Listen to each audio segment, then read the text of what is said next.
Hey, welcome back to a new video. So we are in the Veluwe. It is Friday and we got back to the Netherlands on Tuesday. And this video is about how life happens when you're busy making other plans.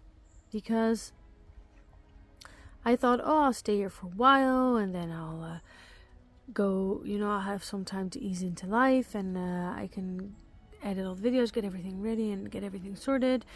And then I got a phone call that my grandmother, who hadn't been feeling well for the last couple of weeks, I've been talking to her a lot, but she wasn't feeling well. So I kept saying to her, go get her blood checked, because maybe you're just like anemic, iron deficient. Like, what? You're not feeling well. Go have it checked. She's 93. They checked her blood and she has the Dutch word is acute leukemie, so I think that will be acute leukemia, which is the beginning of the end. So that means that I'm gonna make my way over there. I got a phone call from my mother just now that they had a conversation with the doctor and she still probably has a couple of weeks left. So there is some time to go visit her and hang out with her. But yeah, I had other plans for the coming weeks, other ideas of how my life was going to be. And so I loved the travel that we did and it was lots of fun, but it is a quick turnaround in life events. It's just life happens, and I'm so thankful that I was already back when I got this news. So I'm already here. It's like an hour away. I can visit her. I'm going there soon. But for today, she's still very tired because she got an blood transfusion last night, and people are already visiting her today. My brother and other people. So I'm going there probably tomorrow or Monday. I would like to visit her when she's back home. She's now in a hospital in Den Haag. It's very busy there also. My van cannot park there. But I would like to visit her with the dogs. My dogs love her and she loves dogs. So I would really like my dogs to see her. And I wonder how my dogs are going to respond, because dogs are they know lots of things. So on the one side, I'm happy, I'm here, my grandmother is still with us, I still can hang out with her and say goodbye. And on the other hand, I'm sad. And it's tough. So this video is going to be the coming weeks, I think. I can make this video over a couple of weeks because I have time to do so. And I think somewhere in October she might no longer be with us. It's now the end of July. So yeah, it's gonna be a sad video. So it's now half of October and I want this video to be out in a couple of days, and as you can imagine, I have been dreading to edit this video. I did decide to make a video about this topic because so much has happened after this and it's all related, and I want to bring you on the entire journey of what happened when I got back to the Netherlands, and this is a big part of it. So when I was younger, I used to visit my grandparents a lot, and they lived in Brabant. It was, I think, about an hour away. So my parents would always take us there, and then sometimes we would stay over for the weekends, which was lots of fun. And I always felt really safe there, and I always really got to be a kid there. They would always have our favorite snacks. We would have our own special cups. She would have like a whole attic. Well, they would have a whole attic full of stuff that we could just craft with and do things with. And she just really made it about us when we would be there.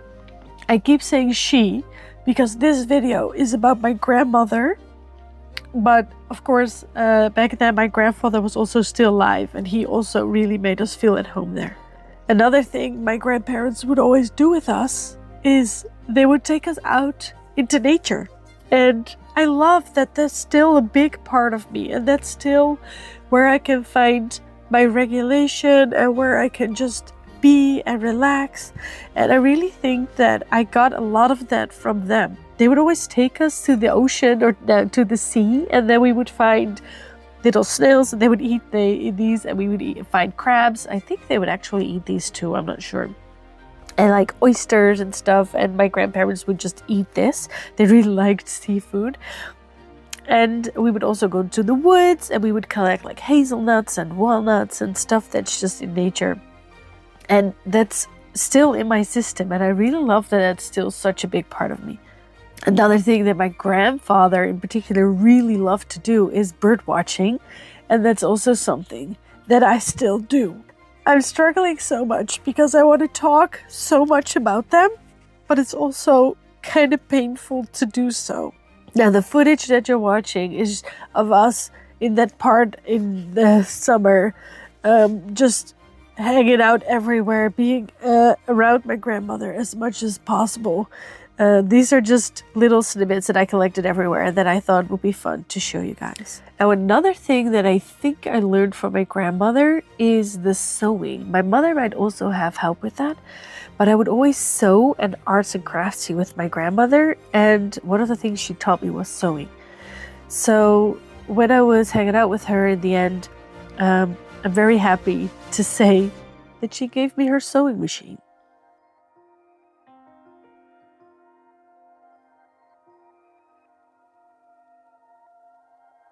Hey, so today's the 31st of July, and we've known that my grandmother is sick for half a week now. And this morning I had the breakfast shift, so I went to her and I made her breakfast and made sure she got out of bed safe and that she got her pants on, and we had a nice morning together. And then she told me that she has a sewing machine, and ours broke. My mom's, so I'm saying ours, it was my mom's. I used it and I kind of broke it by accident, and my dad has been trying to fix it forever, but it's really hard to do and he gets super frustrated, so he's still trying to fix that one, but it's broken. And then my grandmother offered her sewing machine to us, so I took it. My dad is now like greasing it and making sure that it's working. And she also had lots of sewing supplies. She has a shit ton of things. She was born in, I think if I do the math correctly, 1932. And that was pre-World War II, but so she grew up after World War II. So I don't know really what generation that is. I'll put it in here. But so she gathers things. She's not a hoarder in the sense that she has so many things and it's all over the place and she cannot get into her house. But she has things. She keeps everything. So I now have boxes with just thread, needles, pins, zippers, buttons. There are so many beautiful buttons, but I told her, I told her like, okay, I'm gonna go through all of them and I'm gonna keep the ones that are really beautiful and that I like, and the other ones I'm gonna donate to Goodwill. Is that okay? And she said, no, that's okay, you can do that. And so we are now going through everything. I'm gonna film it because there's so many beautiful items in there. Also lots of that I don't need. I want to say like trash, but that's not true. It's always usable for somebody. So I'm just gonna go through it and film what we're finding, and then yeah, I really love that I can do this. And I also I opened it up when I was there and I was like, oh, this is so beautiful and this is so beautiful. Is it okay if I keep these and if I throw these out? And she's like, oh, it's okay, you can do whatever you want, because she's never going to use it anymore. She hasn't used it in lots of years. She her fingers were getting numb, and also she couldn't really see how to thread the needle through anymore, and her hands just weren't working properly. But yeah, let's go through all the things that I inherited from my grandmother while she's still alive. But yeah, let's go see what we can find. It's also beautiful. So at the moment in my van, I don't have a space to knit and do such things. But if I'm going to have my own little cottage somewhere in the woods, I would love to have a studio space where I can knit, where I can embroidery, where I can do all sorts of things. And that's why I'm looking through all of this. I got this brown box that you see up here, and I'm planning on keeping that one. So everything I'm going to keep has to fit in there. And then I have 2 of these white buckets with a red lid. So I'm going through every single item, and sometimes you find something funny. You know what it says? It says Potterslinia. And then in the back it says it was 50 cents, 50 gulden cents. It says asthma leiders, which is like asthma sufferers use Potter's asthma powder or cigarettes. I can't really read all of it. Has helped thousands. Immediate relief.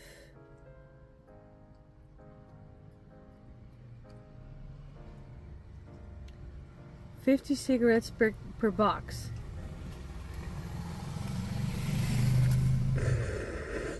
I swear that's what it says.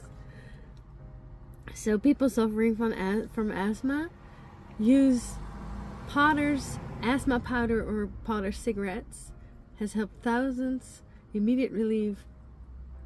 50 cigarettes per box. I swear that's what it says. Oh my god. This is like for the mental pellets. So like sweets, I think. Potter's linea. Helps with cough and sore throat. Uitwerking frappant. I don't know what that says. Like, frappant? That's weird. And oh wait, there's something in this. Oh yeah, this is so funny. It says when you have a heavy cold, bronchitis. I don't know what catarrh is, or chronic throat condition. Take Potter's catarrh pastille. I don't know. These are like sweets, I think. Relieves from the first thing that you take. And then it says healing for sufferers from asthma. What are these? Potter's catarrh pastille. I would like those. No, I don't need it. What is these? Safety pins? That's so weird though. Now, I kid you not, I went through every single item to check if it would be of use to me, if I know somebody who would like it. And I went through everything. I kept the little plastic rack that you see here in front. I did put all of the thread in the box, but I kept the rack because if I can have a sewing room somewhere, I want to put all the little thread on there. Let me tell you, my grandmother had thousands of buttons, and she had 80 zippers. And at first I thought I'll bring it to Goodwill, but then I saw that there was like a whole market on there on Marketplace. So I sold the zippers to a girl who's going to make all sorts of things with them, like little pouches and bags for a profit, which is so cool. And then I sold the buttons to a nursing home in Brabant, where my grandmother came from. And I sold all of them. The remaining ones, I kept like one little box of buttons, and all the rest I sold to them. And they are now in a nursing home because she says it calms old people down to sort buttons. And there were so many different kinds. And also it made me feel so nice that my old grandmother's buttons are in a nursing home in a place where she grew up. So maybe there are like old school friends of her sorting out all of her old buttons. I think that's so cute. So yeah, we did give everything like to people. I didn't throw anything away. The most of it went to the kid that I work with. She's 12 and she loves sewing. She wanted to have everything. So she took like most of the rest that was left. I kept one box with buttons. I'm probably never going to use any of these buttons in my life. But I really like having a box of buttons that used to belong to my grandmother. And the ones that I kept are mostly made of shells. So they have the beautiful colors. And she had thousands of these. I don't know why. But I kept most of those. And again, you never know what you're gonna find. And in between all of some big buttons and all they were like 70, 65 buttons. It was so much fun. I found these really special ones that I wanted to share with you. These are they look like they're silver, maybe, or some sort of metal. And they have like a partridge, a boar, a wolf, what's this? A hunter. a deer, another like a goose, a bunny or a hare. Like, these are super cool. What metal are they?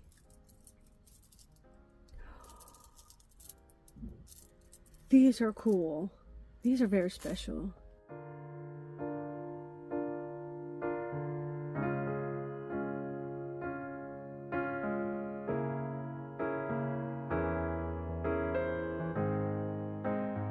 Now, after we started sorting through all my grandmother's stuff, which was a lot, we actually came by all of these embroidery. I don't know how you call this, like embroidery fabric. And it turns out that I'm kind of the person that inherited this gift of doing craftsy things. So I got to keep this too. So I have all of these beautiful embroidery things. I did buy some new ones. And what I love is that the old ones are organized by my grandmother. So this is my grandmother's handwriting. And I just copied her style. And I continued on this way. So I got some new colors to add to this. And yeah, I'm really excited. So I've been embroidering lately and I love that. It really relaxes me. I can make cute stuff. I just make a little postcard or something and then I give it away or make something that you can put on the wall. And here is something that she actually made that I'm keeping. And I just taped it in there. I might figure out a way to like make it look nicer. Here you can actually see that I started on a project making a kingfisher. And me working on a project kind of looks like this. I just sit, put on a series, and then I just embroider everything. And I can do this for many hours. I just don't like having these things around though. So I do like making something that I can give away. The kingfisher I put on a bag that I use for my school. And I put it on the bag to like bedazzle it. So it's kind of more unique. I also really liked to do the flowers, so I've been looking up on Instagram and Pinterest how to do the stitches, and I just create things like this. I think it's lots of fun, and yeah, I don't know, maybe in the future I'll make a little web shop if I like keeping to do this, but I love doing these little things to just take my mind off things and learn new skills. So in the end, we had 2 more weeks with my grandmother. After we got the diagnosis, she died on the 5th of August when I was getting my tattoo done.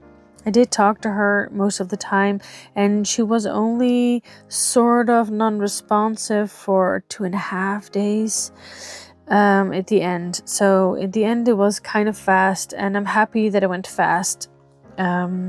And that she didn't have to suffer a lot. It wasn't nice in the end, but it was just a short period. And yeah, here are some cute pictures of me and my grandma when I was tiny. And yeah, she was such a beautiful, loving grandmother. In the last days that she was still with us, I did bring my dogs with her to her. I brought all of the dogs to her. And then in the end, I only brought Pilou because she didn't like being alone in the van. And the last time I brought Pilou to visit her, Pilou was not okay. She wanted to be on the bed with her, and that was also when my grandmother was really starting to get into the end stage. Pilou really wanted to hang out with my grandma, wanted to be on the bed, and we couldn't do that because my grandmother was getting sort of sores. So that was when I stopped taking my dogs to her. And when she was in the casket, I did show the dogs my grandmother so they could like say goodbye for themselves. And I think that was very beautiful that I got to do that with them. I'm very happy and grateful that I got to have my grandmother for almost 40 years. And I'm really happy for my grandmother that she got to see her grandbabies and her great-grandbabies. She had 6 great-grandbabies. And I'm really excited that she got to meet all of them and be there for all of them. I'm going to miss her a lot, but we got to say goodbye and she had an awesome life. And I find comfort in thinking that she's now back with my grandpa. So I'm here at Guus's property in Ape, and I'm editing the video about my grandmother. And I'm trying to I'm trying to make a video, but I get so upset. But there's so much more I want to say about it, and that means I need to get on camera, because otherwise I have no more footage to talk over. So I have to get on camera and talk about it, because so many things happened at the same time when I got back.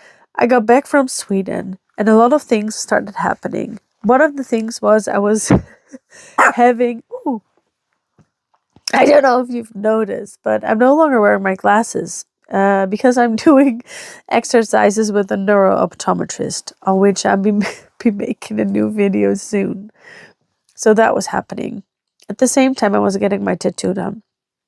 At the same time, I was getting my autism exams done, on which I'll be making a video too. And then we had to, well, we didn't have to.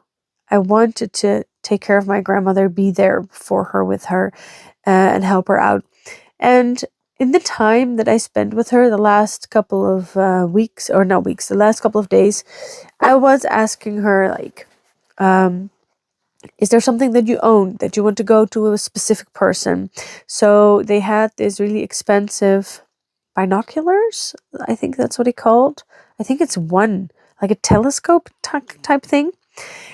She wanted that to go to my brother for bird watching, and I think stargazing, I'm not sure. What's it called? The sewing machine went to me and my mother. It's now at my mother's house, but my dad he said he fixed it. I haven't checked it, but he fixed the other sewing machine that I broke that was hers. So I can probably take my grandmother's sewing machine. But when I will find myself a house somewhere, a cottage, I would just ask my mom which one she would like to give up, because either way is good with me. So then I would like it, but for now it's just it's in storage at my parents' house. And I also got a painting. Which did I get? I got like a vase. I got some stuff. I couldn't take any big furniture because I don't have a house. So where am I gonna put it? I don't know. I got like some little trinkets, like a silver bird or something. We went through her jewelry, but there wasn't really anything there that I would wear or that I could alter into be wearing it. So I didn't get any of that. Oh, I got some brooches that are cute that I might use. I had one on my bag, but it kind of fell off, so I took it off. I didn't want to lose it. And I just have some little, like a little duck thing that you can put some trinkets in. I don't know. I just took some things that I like. Also, we talked about what clothes she wanted to wear. Of course, we could talk about the music she wanted to have played, the flowers she wanted. We talked about everything, but I also asked her what she thought, where she was going. And I thought this was so fascinating, because my grandmother is religious. She was baptized.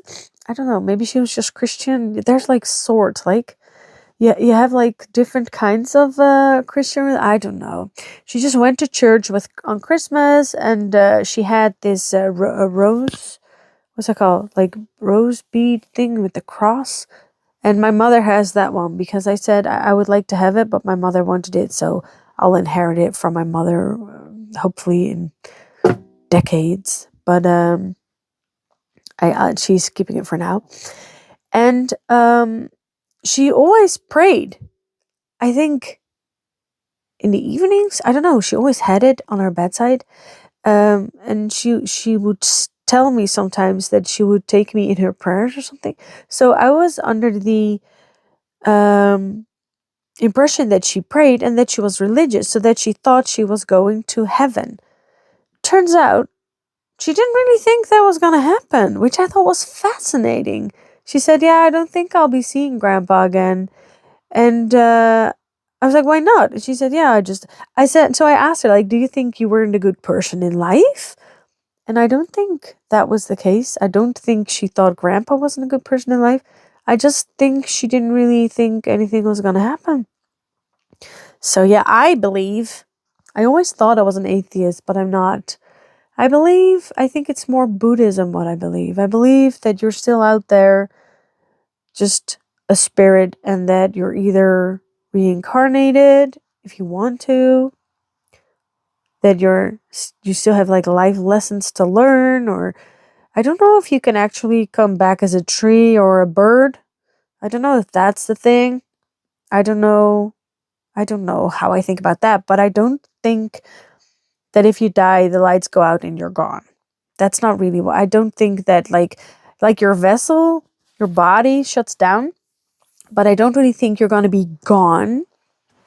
That's also why I took myself out of the donor register, because when I learned about the donor register, I always thought, okay, yeah, if I would need like an eyeball, I would like it if I can have somebody else's eyeball that they're no longer using. But then I started learning more about brain dead and how they think they know you're actually no longer noticing what's happening, but that they also, there's been like signs that the body has a stress reaction when they're starting harvesting organs, so that could be an indication that you're still aware of what's going on.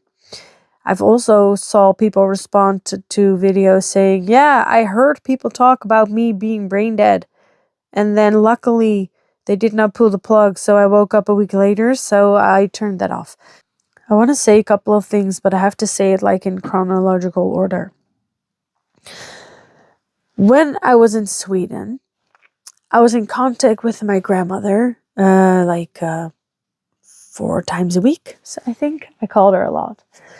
And she kept telling me that she wasn't feeling well, and that she kept falling asleep in her chair, and that she just didn't have any energy, and she didn't have an appetite.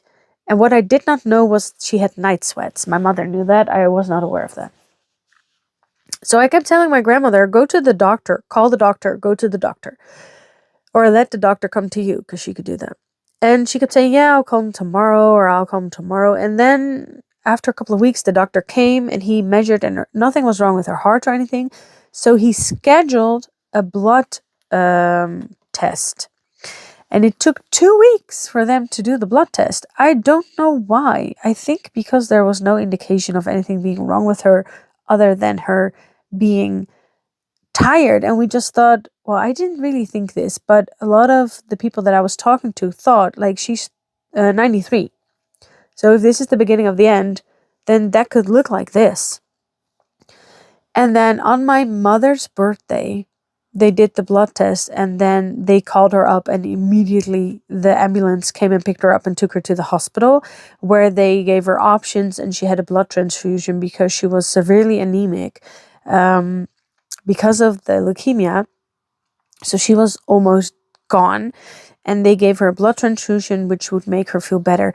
Now, what I think is always so fascinating about this is that in what I heard and how I interpreted this, at the moment that she came to the hospital, she was already so anemic that basically the leukemia was already in such a stage that she was almost dying. But she didn't have any physical sores or anything. And then they gave her the blood transfusion, and then she had a good week or so. And the thing was that one of her sons was on holiday, so one of my uncles, and they called him, and they kind of decided that he was going to stay there. So to all of us, it felt like my grandmother was holding on until he was going to be back. And the day before he got back, she started vomiting a lot and not feeling well. So she was feeling good for a long time. She was allowed to have another blood transfusion. She chose not to do that because she said, it's just prolonging. Let's just, it's just happening. Let's just have it happen. And then all of a sudden, she got so unwell. And in my, what I'm thinking is that this was the same stage that she was in when they first brought her into the hospital, but then she wasn't having any issues. And now she got this massive, I don't really know if I can talk about this, but something was happening to her leg, which I've never seen in my life, like a fluid thing, sac. Which made me very frightened about what was happening in the inside of her body, where we could not see what was going on. And that was only for about 3 days. That was painful, and I hated seeing her like that. Also, that's also the point where I'm like, if this was my dog, this would mean the end. What are we waiting for? Which is a thing that maybe it's minor or spicy, but I'm seeing, we know it's ending. She has, this is like for a whole nother video, the discussion about euthanasia for yourself. What's it called? Yeah, it's still euthanasia, right? For people. How the rules are about that. In the Netherlands, and then I'm not even talking about America, but in America, at the moment, it's even worse. But I'm talking about the Netherlands or Europe. So that was where I started feeling like we should be helping her more than we did. Luckily, it was only 3 days. She did get morphine patches and stuff. And after, she died being surrounded by all her kids and one grandkid who, she's a nurse. And she was there a lot of the time. I wasn't there. I don't feel like I should have been there. I think it was good that all of her children were there. And her spouse was already gone, so otherwise it would have been nice if he were there. Maybe he was there, I don't know. But so many things happen, and in those situations, I see my grief as my grief, but I can unlink it from what's happening to her. I want that what she wants in that point in time to happen, regardless of what that would mean for grief to me. And I see around me at that point that people are not wanting to let go yet. So if my grandmother doesn't want to let go, that's okay. If she's okay with the situation, that's okay. But if people, I'm not pointing any fingers, it's just how I see the situation, that other people want to have a little more moments with her or a little bit more talk with her, which isn't really possible at that moment. I'm like, okay, but what does she want? But after a while, she couldn't really respond and say what she wanted anymore. It was just too painful. She was medicated a little bit. Yeah, and that makes me worry for if anything were to happen to me. You always think you have say in what happens to you right up until the little last point, and then you kind of don't, because then there are rules at play. You cannot just euthanize somebody. There's lots of paperwork that has to be done, doctors that need to sign on, and yeah, I don't like that. And it's also, I think there is a way I can get it done like I can have it all registered but I haven't really looked into that. Maybe I have to do that. Anyway, I miss her. This is so weird. I cannot talk about that. I miss her. Sometimes I kind of forget that she's gone.